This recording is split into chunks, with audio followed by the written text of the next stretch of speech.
it's been a journey, but we have reached 1,000 subscribers. This is actually a very crazy milestone for me. I never believed we could have actually done it, considering we only reached 500 by like late July. The fact that we're already here is pretty crazy. And I wanted to get this before the end of the year, and we did it. It is December 8th by the time I'm recording this video right now. So today, instead of like cubing stuff, I'm just going to recap how we've gotten here and how I hope to continue in the future. So the beginnings of my reemergence into cubing happened in spring 2024 when I got back into solving 3x3. It was because of one JPerm video that was recommended to me, and all of a sudden I was back in the rabbit hole. And I kind of remembered some stuff because I did cube a bit in 2022. I kind of remembered some of the stuff, but not completely. And so my first solve time back was like 51 seconds. And very quickly I narrowed that down to like 25 by the start of summer. And here's the thing, I didn't have any cubing competitions in 2022 because I just didn't think it was worth it. I did sign up for one in Ohio, my first competition, Barberton Mini 1 2024. It had 3x3 and 5x5, and I actually also signed up for 5x5, although I wasn't really practicing that much. I was kind of inconsistent. For 3x3, I was hoping to get one sub 20 single to start off. I didn't expect to do well in competition, but then I got a 17-second average, and that is kind of the beginning for me doing crazy in competitions, which I am still somehow doing. And I also had another competition, Michigan Championship, in late June, which went pretty well. I did 7 events and I did pretty good in most of them except for clock. And then there was a stretch in which I didn't have a competition all of July. And so I was getting bored because I was still really into cubing and wanted to do it over summer break, but I didn't like have anything to do. I had no competitions in the area until August. So I kind of played with the idea of starting a YouTube channel. I didn't exactly know where it would go. I didn't exactly know what I was expecting. So we released our first video, our 3x3 tutorial, on July 25th, 2024. We rebranded the channel and all. And as you expected, I viewed it like 50 times and it only got that many views. And then very quickly, we released a second video about 2 weeks later on an unboxing. And kind of quickly, the channel became dormant. I wasn't really looking at the views that much at this point in time for the second video. Obviously, I would have noticed if it had blown up, but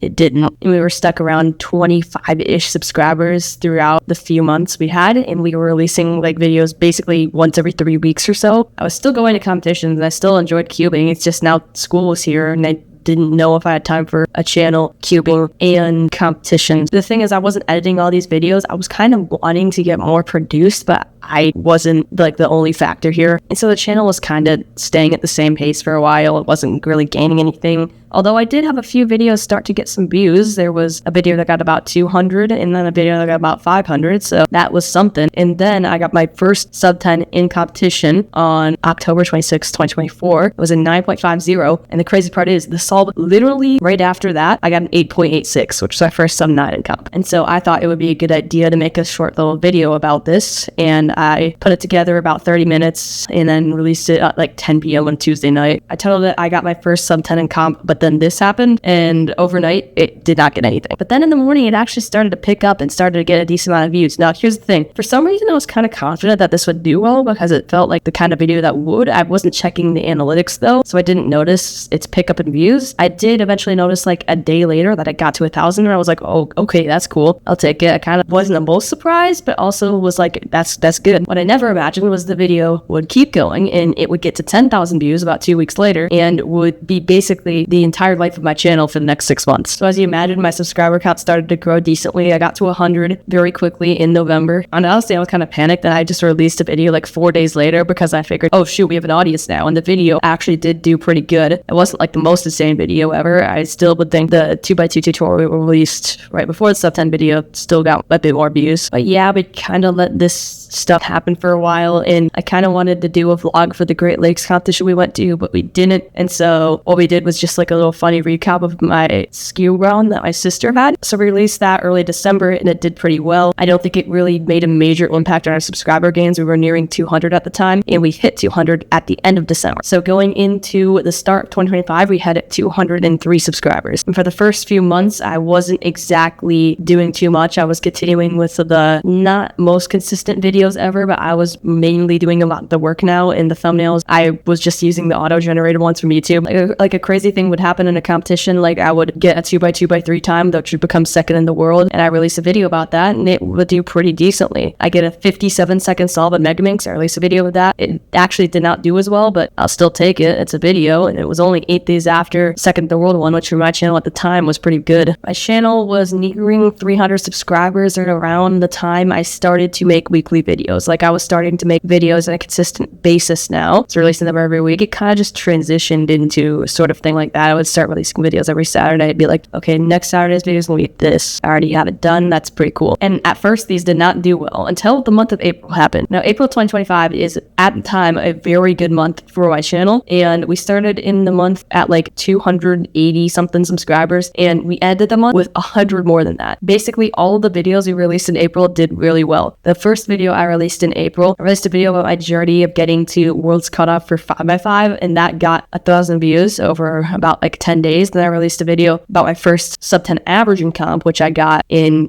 April 5th. So that's kind of crazy. About a 6-month separation between my first sub 10 single and first sub 10 average and comp, pretty close to each other, I'd say. And that eventually made it up to 1K. And then I released types of competitors at competitions, which was sort of like a funny-ish skit. And that also did really well, better than all the other ones. It got up to 3,000 views. It was now our most viewed video aside from the sub 10 video, which at that point had accumulated nearly 40,000 views. It was still a good source of subscriber gains for us. But then May happened. Right after April, the best month was May, possibly the worst month, because basically the sub 10 video died off, and therefore my channel kind of did. It basically gained no subscribers from early May to the end of May. And then I released the video Why Yi Hang Wang is Underrated, and it got like an explosion of views and helped get my channel back on track over 400 again. It wasn't quite the same as the types of competitors at competitions video, which happened before that. Now my channel was over 400 subscribers going into summer break. And now in summer break, I was able to film more content. I was able to get more stuff going. And so I filmed a 10-part series, which was solving the strangest puzzles in my cube collection. And I was going to release them as shorts. So now I was starting to dabble onto the short side, but these would not be successful. And ultimately, I would only go for 3 episodes. But now I was releasing a video on Saturday and then shorts on Sunday and Wednesday. And that is still what I'm doing to this day. I plan to not really get off of that schedule. It seems like a normal schedule for me. June comes and goes. There's a few shorts that end up doing okay, and they were kind of a decent highlight from the month, but still overall videos were on top still. And July was much of the same. I only actually had one short that month that did well, and also the videos really started to take off. July 19th, I released all my sub 10s I've gotten in competition, and that video ended up getting to 1,000. I was also really close to hitting 500 subscribers, so we did hit it that day, and now we were halfway to 1K. But then the gains kept going. Like, we didn't really stop gaining momentum. We were just like now fast for some reason. Going into the end of July, we were getting subscribers at a very good pace, to the point where